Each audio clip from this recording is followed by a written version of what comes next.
Empire.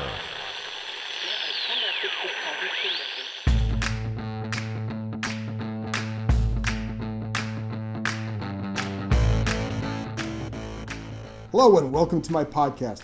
I have a packed show for you today. I'm joined by Redskins linebacker Cole Holcomb, a guy who figures into their future without a doubt. Then it's a conversation with Jordan Raanan, who covers the Giants for ESPN. Honestly, it's amazing how similar these franchises are and have become. I think it's interesting to hear what he had to say about the Giants, the front office situation, and rookie quarterback Daniel Jones. Then it's on to Chef Mel. And I have to say, Mel gave out some good advice, but what he really needed was advice for a massive headache. Find out why he had one. It's kind of funny. Also, I had a Therapy Thursday session all set up for you, but we had to scrap it this week. Don't worry, there will be another one very soon. But first, my conversation with Redskins rookie linebacker Cole Holcomb. Just one note, it was taped before the Redskins played the Eagles.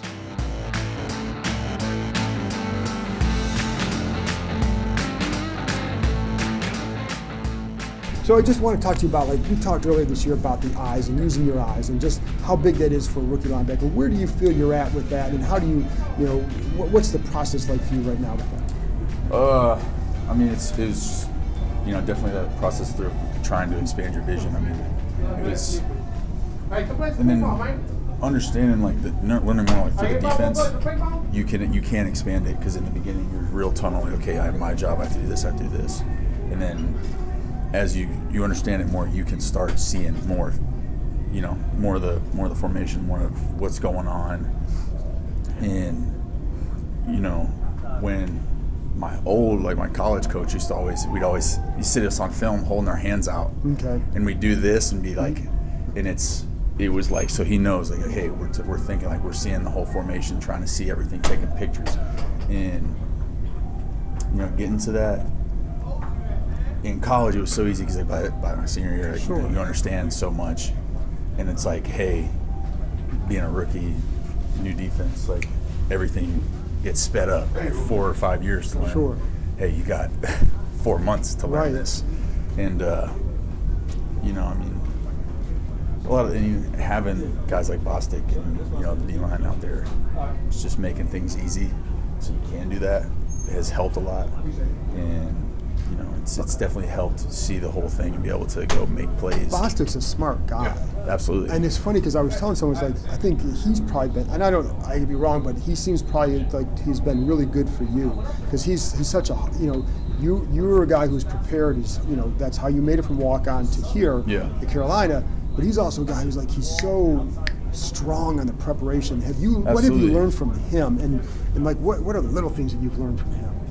I mean, it's so much. I mean, it's when you're on the sidelines, he's memorizing formations, and me, I watch a bunch of film, and I'm picking up on certain things, on certain tendencies, and I take what I can into the game, and I'm okay, if this comes up, this is when I'm gonna make my plays. When we can do this is when we can check that. This is when, hey, we can jump this, and he just if they get us on something, and he okay, they just got us on this play, he puts it in his mind right there, and it's all right, logs it. They come out in the same formation.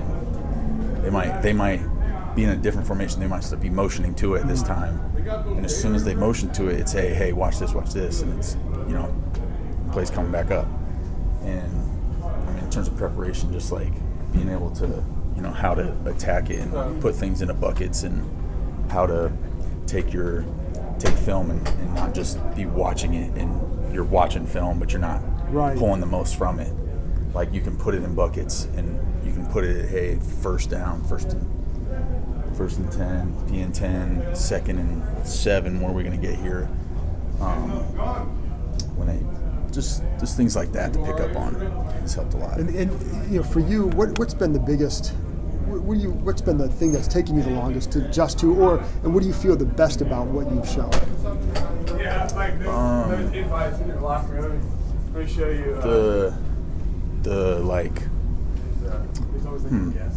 a good question. I mean, it's this defense is big on like, hey, okay, everybody has to do their job and things, but it gives the guys a lot of like opportunity to go make plays. And for me, it was like in our defense in Carolina, it was like, you're gonna do this, you're gonna do it my way or the highway kind of thing. And there's like that fine line of like, hey, you got your job to do, but you also can go make a play. Right. So go make it. Don't be afraid to go take those opportunities and go make them. And Rob always says, like, this is the NFL. If you're going to make a play, you got to go make it. Like, no play is just going to fall into your lap. Right. So kind of battling with that, like, hey, I know this is my job. I know I'm supposed to be doing this, but this is an opportunity that we can go make a big play and change a game type thing. Because if you do that wrong, it looks if you mess up, it could be catastrophic, and that's where. So, going back to college, like Gene Chizik was my D coordinator when I got in there, and he was the my way or the highway kind of guy. And then JP, who took over, who was my linebackers coach, and then took over, was kind of like, do it my way. If your way makes the play, I'm gonna love you. If it's not, I'm gonna rip you off, and I'm gonna come ream you, and you're gonna get yelled at and everything. But just know, like, he's a nice guy. he goes, I want you to go make plays, though. You know what I'm saying? Like, bro, you always hating on that. That's the sternum, man. It's nice to have teammates doing that. Jokes there. The other thing, and we're also talking about Aaron Rodgers too. What's up? When Can't interview with your shirt on. When you playing a guy like Aaron Rodgers, what are the things that you take away from that? Because he's obviously, as we were talking the other day, just off the side, he's so good at catching guys in things. What was that experience like going against him? Just playing like the little, like you said, Rodgers plays like he does all the little things that can like he does so much stuff that it's like you have to be so detailed with him that it's like you're getting caught up in these little details, and then he can catch you on the big stuff kind of thing. Like just the substitution issues, like they were big on, rushing people. Hey, they see they're trying to sub, he's rushing people up to the line, he doesn't care, he's going to run a play, it's going to be a shot because it's going to be either 12 men on the field or an offsides or something. And during the game I'm looking over and he's grinning at Jim Tom and Minuski because they're sitting there, they've got all their guys, all our packages. Anybody who could be in a package was sitting there with Tom Sula, and Tom Sula's like waiting and like just calling out coverages, like he's, I hear a call come through the headset, or somebody's telling me the call, and I'm like, okay, example, like it's cover 2, and then he looks out and he's like, hey, it's cover 2. Tells the receiver like it's cover 2, or hey, it's cover 3, they're running fire zone. He looks out, like it was just kind of, it's like seeing that, just a guy who's like just knows, and on top of it, like he's like not even serious about it, like he's just like out there having a good time. Well, for you as a linebacker though, because was he ever picking off some of the, like, would he look at you and pick off, like, oh, he's looking over here, and just like play off that? I mean, because like, is he that detailed where you have to now learn from playing? It could be many things. Like it really could be a whole lot. It could be, hey, our safeties are disguising well, but our linebackers aren't. Our linebackers are all kicked over. Okay, he knows like safety could be coming down this way, or hit you with a 4 hard count. Most people will do hey, and then go to their cadence, but he'll do it like 3-4 times, try and see what if you're pressuring, if you're not, if you're dropping into coverage, and takes his time. He's real good with clock management. So what do you, as a linebacker, because you've played some really good quarterbacks now, but what do you take from a game like that can help you down the road? With that, it's kind of opened my eyes up to like, hey, there's so many more things you could be paying attention to. Okay. As far as,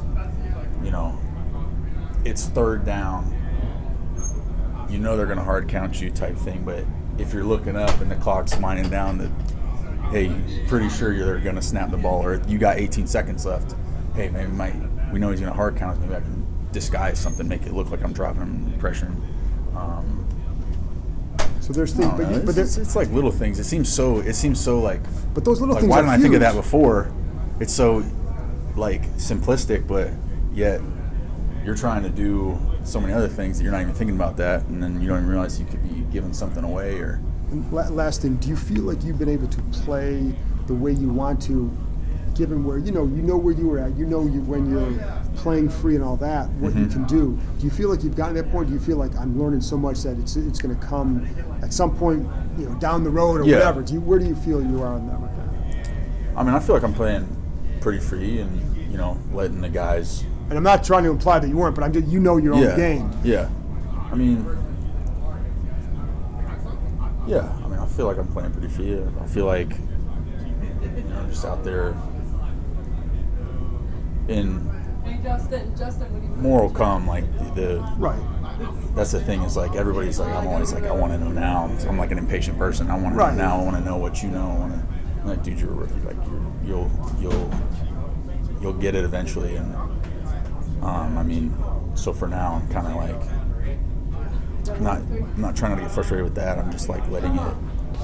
Hey, it's like the process kind of thing. So just trying to have fun with it. Cool. Thanks, Cole. Yeah. Appreciate it, man. After this break, I'll be joined by ESPN's Jordan Raanan to talk about the Giants. Which roster does he think is better, the Redskins or the Giants? And how do the Giants feel about Daniel Jones this late in the season?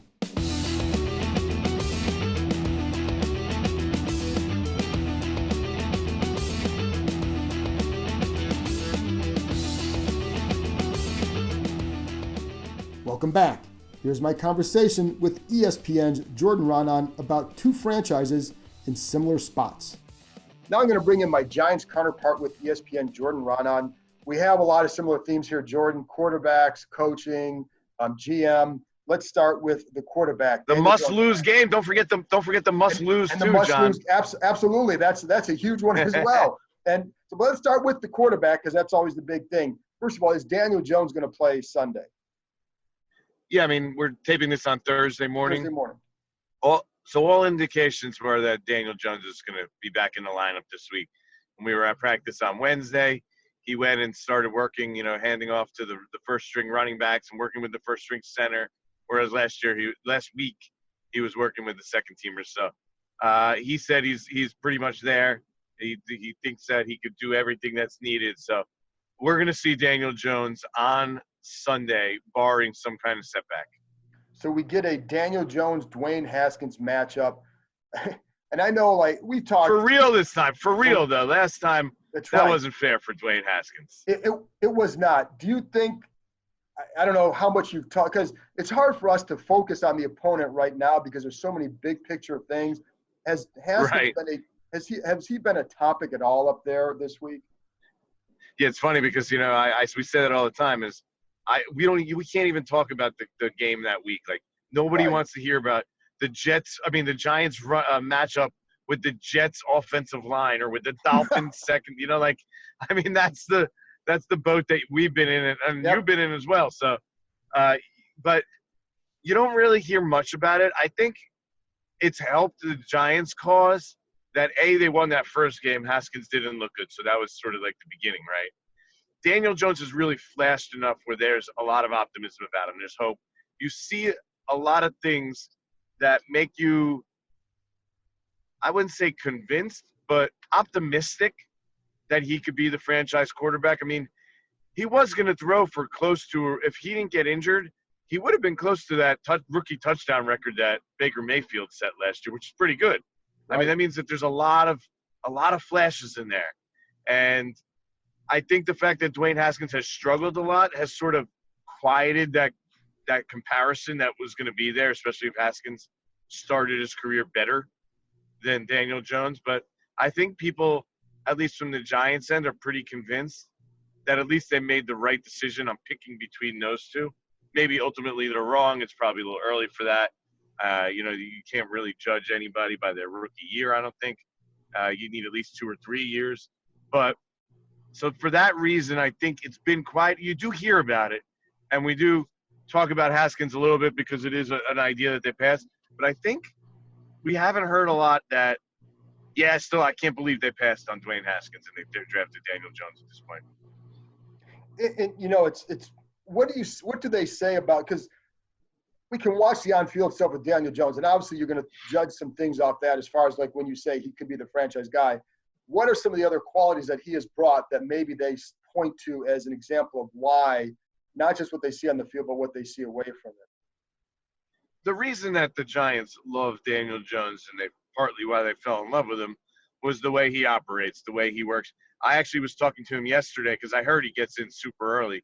So I said, what time do you set your alarm every morning? And he said, because I said, I had heard you here in the early 5s. And he said, it definitely says a 4 on it, when he sets his alarm. So, like 4:45 or 4:50. I mean, he's a worker. He's just goes about his business. He's very nonchalant. He's very Eli Manning-esque. I mean, he's basically Eli's cousin. I mean, that really, it seems such an easy comparison because they're together and he's taken over for him. But there are a lot of similarities in that way.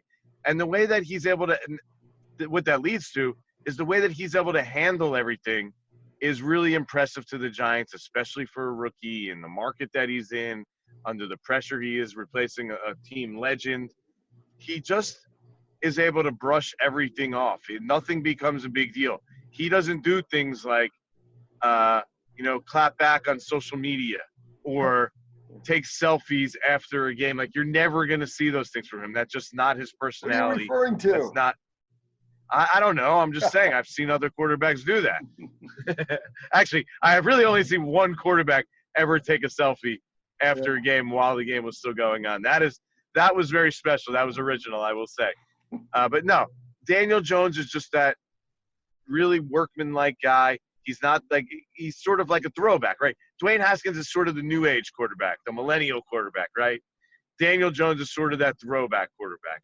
And I think the Giants, who are, by the way, one of the most old school organizations, partly why they've been bad for the last, 7 or 8 years, this fits them. This fits them to a T, Daniel Jones. So that is, and he's aggressive. Like, even though he has that personality on the field, super aggressive, maybe too aggressive to a fault. But I was talking to Dan Orlovsky recently, and what he said was, I would never tell a quarterback not to be aggressive, right? You want that. Like, you want him to be a little more judicious, but you never want to tell them, don't be aggressive. And so the Giants like that too, the fact that he's not scared. He'll throw 2 interceptions like he did against the Redskins, if you remember, back-to-back possessions. And then what happens? He goes out there and he's still firing the ball. He's not dumping the ball down or handing it off. He goes out there and he like nothing ever happened, and that's what the Giants love about him. And that certainly is something, because that's what I was going to ask you when you look at the turnovers, because that's been a theme with him. Is that usually what it stems from? I think they almost have too much confidence in him. They're like, okay, go do your thing. We're not going to hold back. You just threw 2 interceptions. We're not going to call a bunch of run plays. I think that contributes to it. His pocket awareness hasn't been great. It's something he needs to work on. Keeping 2 hands on the ball at all times was something that they've really been working on.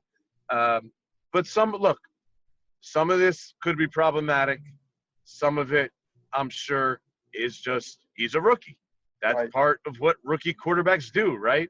I mean, one downside of a rookie quarterback is he turns the ball over a lot.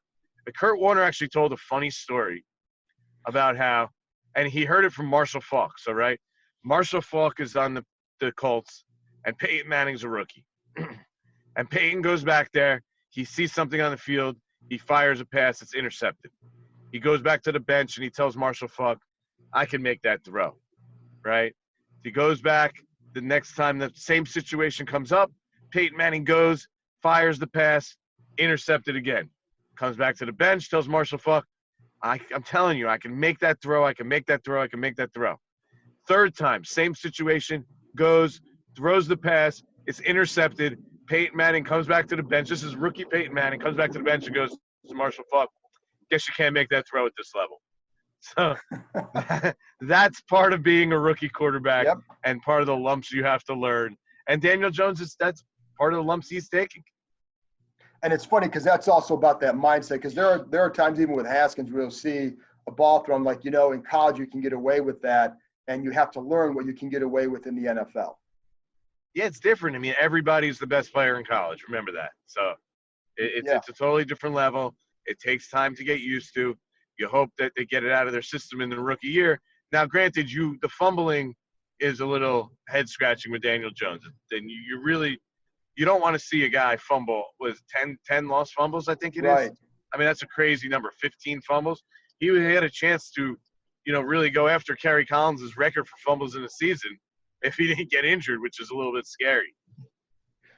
In switching topics, because there's obviously going to be a vacancy here because they've already fired their coach, and I don't see Bill Callahan keeping the job unless there's some, major change here. But is there any? It was way actually really funny in a conference call with us yesterday on Wednesday. Callahan said something like about Eric Flowers, and he's going to do really well in free agency when he gets that deal. When he hits the market, hits the deal, and you're like, wow, I get it. He's not coming back, but it was like he was just saying, hey, Eric Flowers is going to go somewhere else and get a new deal, which you'll only hear from a coach who obviously isn't coming back. Yeah, well, he kind of humorous. He was spending some money to have him re-sign Brandon Sheriff too. He's like, he's a Redskin through and through, and Sheriff's going to be a free agent as well. So there was definitely, but is there any way Shermer comes back? It's a long shot at this point. I mean, he would need like a miracle here late. Daniel Jones lights it up in the last two games, plays amazing. Giants win both. Really try to sell them that they're trending in the right direction, and he's the guy to sort of bring Daniel Jones along. But there's been too much that's gone wrong here over the last 2 years. I think they're 8-21 under Shermer, I believe the record is now. I mean, that's bad. There's just a lot working against them. I look, it's not all his fault 100% because this roster is terrible. The defensive side of the roster has no real difference makers. And people will sit here and spew to you about all the young talent on the Giants roster. The Giants roster is one of the worst in the NFL. Let's be clear. So he's dealing with that. He's dealing with that handicap. He dealt with the Eli Manning situation, hovering over them. Now he's got a rookie quarterback. So is this 8-21 really all his fault? No, but there's been other things. I'm talking about in-game decisions, right? Sort of like a fly-by-the-seat-of-the-pants approach that I think ownership's going to look at and say, look, we need to go in a different direction right now. This isn't working. We need to find somebody who's going to build this program the right way from the ground up. And that might include general manager too. Well, and that's what I was going to ask you because that's still being decided here. What's Dave Gettleman's status?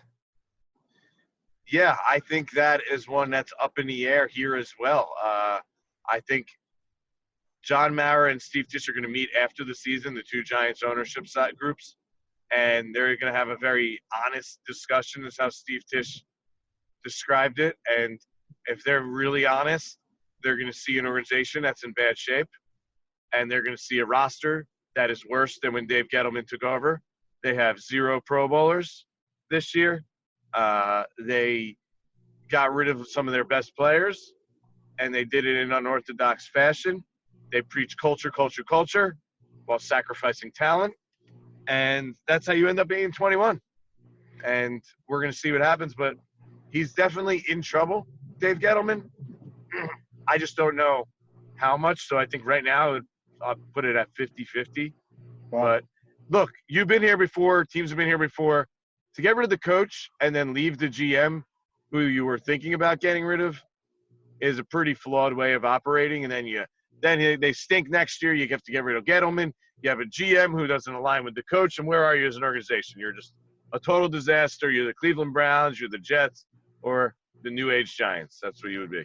And it's funny because like the Redskins have actually had a level of stability. They just weren't winning, up until this year in terms of stability because you had the same front office people in place and the same coaching staff in place, and it wasn't working. And, I remember. Well, that's the argument with Gettleman, right? Yeah. That's the argument with Gettleman is you don't want to have overhaul, but like if you have the wrong guy, you're better off just doing it and having that overhaul. You guys had the wrong guy up there. Yeah. And that's down there. Yeah. And that's, it's funny because there was a guy who had been in the league for a while, and I was talking to him about Bruce Allen, and he said, well, he pointed to Jay Gruden as a coach. He said it was one thing. He said, and this guy didn't like Gruden as a coach before the hire.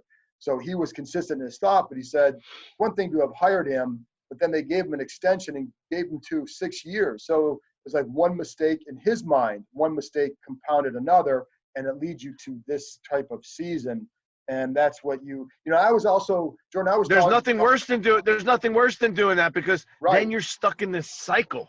You are. Right. And Then you're stuck in this endless vortex, this endless cycle of continually being stuck in awkward positions, and those being in those positions force you to make more mistakes. Yeah. Get desperate and make decisions that just aren't prudent and aren't sound long term. You have to take a long range view about this.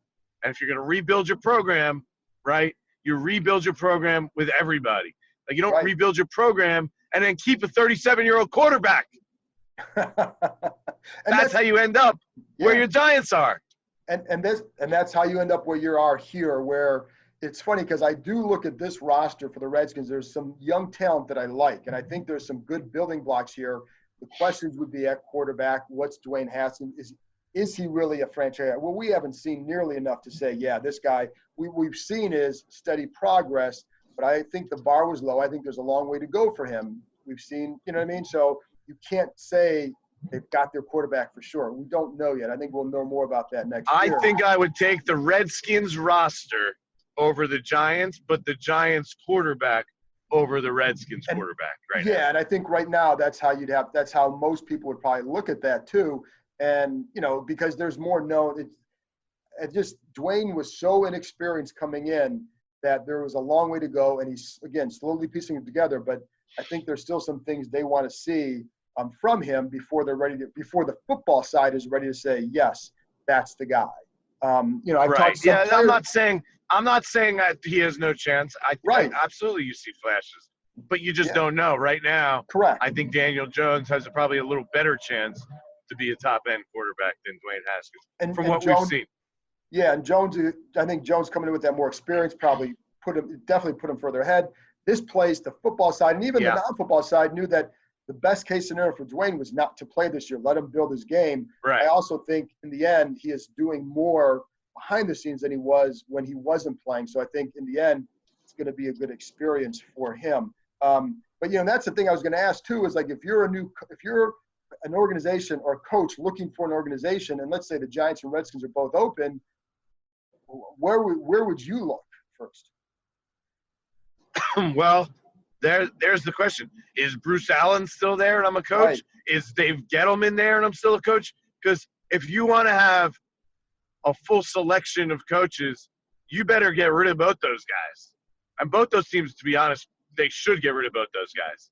Yes. Right? They're antiquated, they're outdated, they're not made to build teams in the right way in today's day and age. And if you want that coach to come build the program and build the right way, if I'm a top head coach, I don't want to go pair up with Dave Gettleman or Bruce Allen for that matter. Right. I really don't. Like, are you really going to share the same viewpoint or team building philosophies as these guys? Because first of all, I don't know what Bruce Allen's team building philosophy is. They've been all over the place the last. I think that's how most people would feel. Yeah. And so Dave Gettleman wants to build a run first 1980s team. He's like loading up on run stuffing defensive linemen. It's like, what are we doing here? They traded for one when they were 2-6, who's about to become a free agent. Like, what you give up draft assets, a team that needs every draft asset humanly possible. I mean, Leonard Williams has 0 sacks.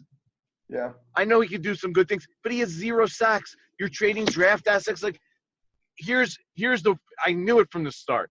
I really didn't agree with drafting Saquon Barkley 2nd overall when you need a quarterback because the Giants had Eli Manning. He was aging. It was time to move on and start over, and that's where you need to start over in the NFL because that's the most important position. But Dave Gettleman, when the time came to draft Saquon Barkley, sat in the room, and he bragged about this afterwards, which is even more mind-boggling because you realize just how flawed your thinking is if you're going to think this way. He sat there and publicly said, when our time came up on the clock with Saquon Barkley, I told everyone in the room, don't even pick up the phone. I don't want to hear from any other team. Don't pick up the phone. we're drafting this guy. How dumb is that? You're talking about 3 other quarterbacks that were going soon. Sam Darnold went with the very next pick. You saw what the Redskins paid for RG3. You're not going to listen to other teams at the last minute to see if somebody wants to offer you 17 first-round picks? Like, if you're that closed-minded and you're going to take a running back at number 2 and not even listen to offers and then brag about it afterwards, like, something's wrong here. And that's why the Giants are where they are. So if I'm a head coach, I don't want to be part of that. Right. I'm putting my one chance at risk. And, you know, I think the same that I say with Dave Gettleman probably applies for Bruce Allen. So I would, you know, these organizations, if they want to do it right, have to get rid of both those guys, start from the ground up, build a total program, have somebody come in that's a program builder, which is why Matt Rule is a name that's being discussed a lot with the Giants, because he went into Temple, built up Temple, went into Baylor, was in shambles. Dude was one play away from making the college football playoffs. Yep. Now, he's not going to be the GM, but you want that kind of guy to come build a program. Absolutely. Urban Meyer Urban Meyer obviously could build a program. The dude won at Utah. He built – I mean, that program is still sustained because of what he built. So, last thing here. They made the playoffs at Utah. I know. I mean, nobody would have thought of that. No. At the time. Last thing, Jordan said, because I think both these fan bases are in a similar spot, and it's going to be weird on Sunday because every opposing team is invading – you know, their fans are invading FedEx Field. But who will the Giants be rooting for on Sunday? Because the Redskins fans, I think, are in the same spot. I think they kind of want to both see the same thing Sunday. Yeah. I mean, it's just a must-lose game. That's how the fan base views it right now. And they want Chase Young. Everybody sees what Chase Young can do. They say, we already drafted our quarterback last year. We want Chase Young. He's the guy. We got all the – really, if you think about it, the Giants – if they are able to lose this game, they have probably the worst strength of schedule, almost definitely, of all these teams right now that are in that 3-win range. They lose to the Redskins and the Eagles win this week. They beat the Cowboys. The Eagles are playing for the playoffs against the Giants the following week. You would assume the Eagles are going to win that game, right? So the Giants lose those 2 games. They're locked into the number 2 pick, basically. So, the Giants fans – They want to see the same as you want to see, right? It's the same thing here. Quarterback, play great, 3 touchdowns, no turnovers, 300 yards. But can we lose the game at the end on like a game-winning field goal or something like that? They'd be happy. That's the ideal situation for the fan base. And I think that same. Sound familiar? It is absolutely familiar here. And at this point, I don't blame them. You win 2 more games. What's it going to do? You have no coaches, these coaches aren't coming back. So it's not like you're building momentum at this point. So I think that for this fan base, that would be an ideal situation. So that's a good way. The Giants fan base is beaten down too, John. Yeah. You know, they didn't have a single player, not one player in the top 10 at their position of fan voting of the Pro Bowl. I mean, they have Saquon Barkley on their roster. I know he's been injured and hasn't been good this year, but you figure he would at least be thrown into a lot of votes because his name is Saquon Barkley, right? And because people love him. But this fan base is beat down right now. There's no team in the league with a worse record than the Giants to start as 2017. Wow. Well, I guess that's – and the Browns went 0-6. Browns went 0-16 in there, by the way. That's actually amazing. And I guess that's where, like, for the Redskins fans, they can point there and say, well, at least it hasn't been that bad. But right now it is. So they share a room in that the dorm of misery. So anyway, Jordan. Well, it's a battle for the NFC, last place in the NFC East. Yeah, there's an NFC East and an NFC least, and they're in the least. So, Jordan, that's they are. Good place to end it. And thanks a lot for coming on. We'll see you Sunday for this intense battle. After this break, I'll be joined by Chef Mel, who answers some of your food questions and does so with a big headache.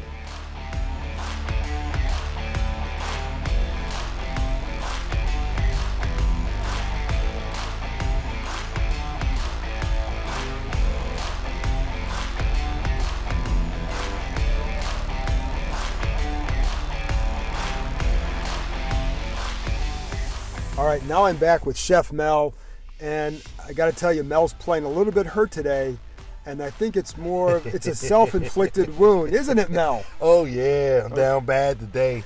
But you know what? I'll be back up, man. Get my electrolytes in and everything, and I'll be good to go. Do you want to explain why you're down? Ooh, man, look. I done sit here and had, I did a beer and wine. So I mixed a beer. I had a couple of beers, then I had a couple of glasses of red wine. Then I had a cigar to finish off my night. And it didn't play well. Then I actually added on with 3 other IPAs. I had 3 IPAs, and it's always that little addition kind of man, kills I woke you. up, man. I checked my bank account, checked everything. I said, what happened to me? But I'm back now, and we're going to have a good day and, a good podcast, and we're going to go from there.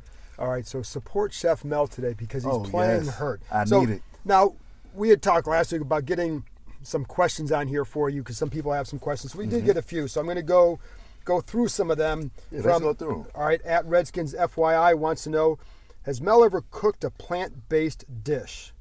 Oh, yeah, definitely going plant-based now, especially these days like people going vegan and everything. So I definitely pushing a couple of dishes that I like to do now.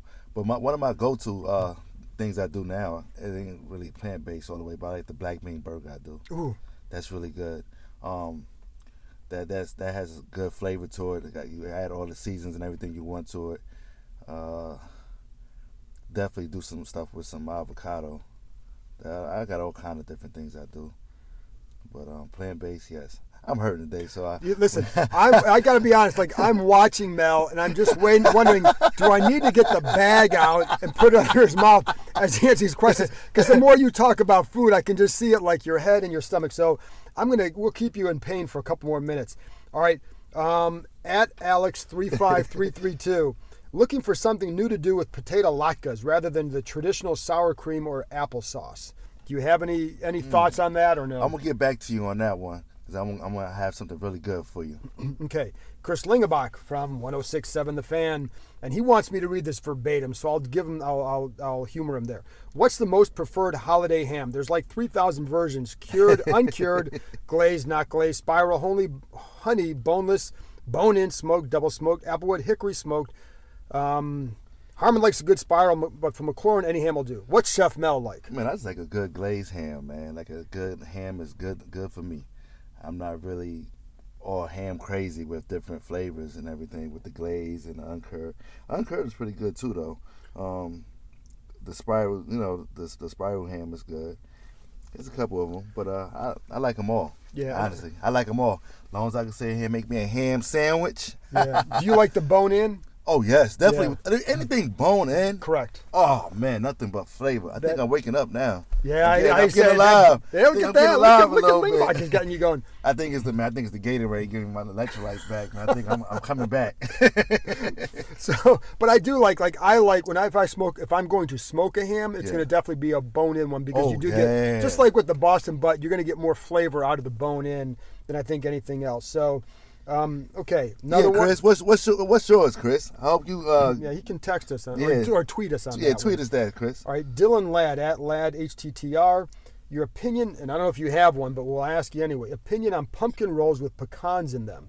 His mom makes them. The mom makes the best ones for the holidays. Any opinion on that? I don't really like too much pumpkin anything.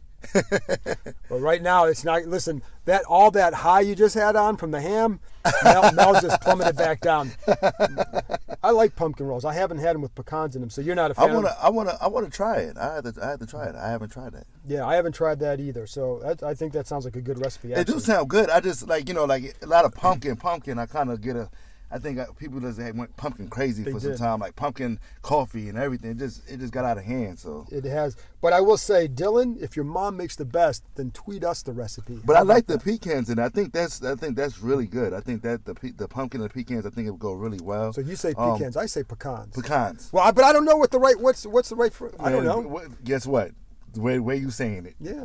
Pecans. But I like anything with pecans. Yeah. So I mean that do sound good. I would put a glaze with that roll though. I would have a little glaze with it, to add on to the. What kind of glaze would you put on a pumpkin roll? A pumpkin glaze. There you go. All right. Do that. John Webb at Audio Spirit wants to know the best way to season and cook a rack of lamb. Oh man, with the rack and lamb, I do salt and pepper, a little teaspoon of olive oil, and that would do it. Then I added my rosemary to it. I chop up some rosemary and add that to it, and that would actually do it. And you put it in the grill, it's amazing. So you really don't need too much to season up a lamb. It's really your preference. I really got like a little secret recipe I do with my lamb. But it's not really too much of a secret. It's just like fresh herbs that I actually use to really enhance the flavor on the lamb, because the lamb is amazing by itself. Just a little salt and pepper will do it. And another guy, he was talking about a fried turkey that he do. Oh, that's right. And it's not underneath here. I saw that in there. He was telling me he fried a turkey. I'm trying to get to him. Yeah, I saw that. He did not put it under the question. That's why I didn't see it. He didn't follow the rules, Mel. Yeah, he didn't follow the rules. Flag on the play, man. Yeah, so he's bringing the show down. But look at Mel's kind of into it now, so I think we're okay. Oh, his name is Reginald Skinner. Oh yeah. Reginald Skinner. Oh yeah. Reggie. Yeah, I want some of your turkey, man. I want some of your fried turkey, man. I like. What did he say that he did? He said he seasoned it after with melted butter that helps it stick with it. That sounds really good too. I think that really would work. Like I said, that because that's what we were talking about that last time. Yeah. And so that's right. I do remember that one. That sounded pretty good. So, do you put the melted butter on it after or no? No, I don't do it. But I mean, Reggie does, and I want to try. I'm definitely going to try it. If Reggie's I'm going to try doing it that way. Yeah, I'm going to try Reggie way. I'm going to do it that way too. That sounds pretty good. I want some of yours, Reg. Yeah, there you go. So if you guys have some more questions for the next time, let us know. I'm going to let Mel get out of here. He played hurt. Yeah. He got through the game. That's a true warrior. That's a true warrior. Thanks, Mel. Thanks, John. That's it for this week. Thank you very much to Cole Holcomb, Jordan Raanan, and Chef Mel for joining me. And as always, thank you for listening.